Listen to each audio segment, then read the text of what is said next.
Hey folks, check this out. I am back once again with Jameson Malgeri of Another Level Home Inspection. How you doing, bud? Good. Good to see you again. Nice to see you. Gorgeous day here, right? Beautiful. Pavilion Beach. So you've been running all over the North Shore doing your thing, but we want to just reiterate a couple easy, basic things. How can people find you or contact you if they're interested in a home inspection? The best place to go is inspectingyourhome.com. It's easy to remember and has all my other contact information. Oh yeah, you working on any new blogs or whatever? I know you did one in the spring market, or Yeah, I've done a couple recent ones. One that I just wrote and published is about kind of the housing stock getting a little better this year because sellers are a little more hesitant to try to dump a property. So I wrote one about, I am seeing a little bit of quality increase. So that's an interesting phenomenon that people might be interested in. Yeah, nice. We'll have that link in there for you here too, and in our newsletter as well. So actually, we have asked folks the last time we did a video with Jameson if they had questions about the market or anything related to home inspection to fire away. And so we do actually have a couple of questions. One, Jameson, off the top was the difference between inspecting a multifamily compared to a single family. Is there a difference, and what things are you usually looking for in both situations?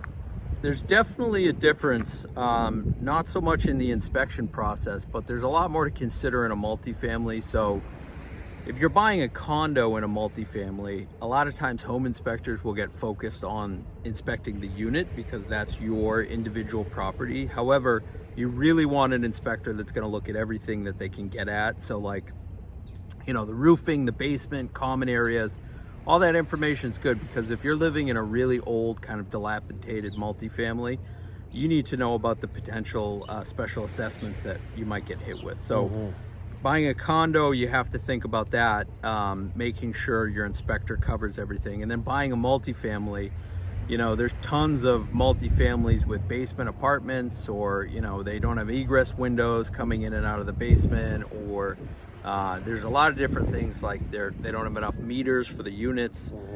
We see all sorts of crazy things. So I would say, like, when you're buying a multifamily, I would talk to an attorney early on in the process because you really need to know about what things you need to confirm beyond the home inspection. So I think there's a lot more to consider. We try to point out some of it that we're kind of frequently run across, like common issues where it tells us there might be an issue, but at the end of the day, you want an attorney involved prior to that inspection so you can figure out what answers you need what questions you need answered to as you're going through the property. Gotcha. Okay, and another question we had, Jameson, was getting an inspection after a purchase has been made. Is that a normal part of the process? It is now. I mean, more and more people are doing, I call it a post-purchase inspection, and it's generally a really good idea. When you waive your inspection, you're taking that financial risk of, like, you might have to deal with stuff, but you're not really taking a risk when it comes to safety, assuming you have the property checked out afterwards. So, if you never have the property looked at, you might not be aware of stuff that's not safe.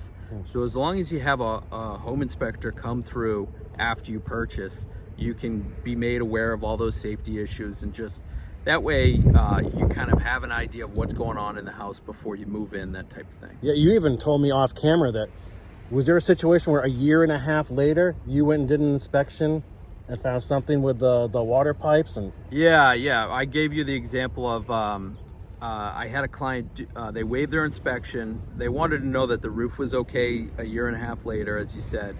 And I came in to do an inspection. They had the whole house inspected. We found that there was a lead water main, and they had 3 little kids. They were drinking the water the whole time they had lived there. So it's one of those things. They didn't need to do anything. They didn't need to replace the water main right away, but just having the information from the inspection would have prevented them from having that issue where they were giving the kids the water. It's interesting because I never even thought a year and a half or so after a purchase is made to think of, like, tapping your shoulder to come in for a look-see. But when we've ever had home inspections done, what I love about is you get the laundry list of either the things that immediately need to be corrected or things you may run into down the line. I think it's super important for a homeowner. Yeah, I mean, a lot of homeowners that I deal with and work with regularly, even ones that I did their inspection for, before they go to write a big check to do a renovation, they'll typically consult me. and there's sort of prioritization, budgeting, kind of figuring out order of operations, what to do first. There's a lot of things that we can talk about, and some clients just call me to talk about it. We don't even do an inspection, but that's another function of, I call it like a maintenance inspection. You own the house, you're thinking about how to budget, you have a bunch of projects. You know, I'm gonna offer a neutral opinion on those projects. I don't care what you decide to do first. I'm just gonna give you information that has nothing to do with selling you anything. Yep. It just has to do with trying to give you some insight into urgency and different things to consider. Gotcha.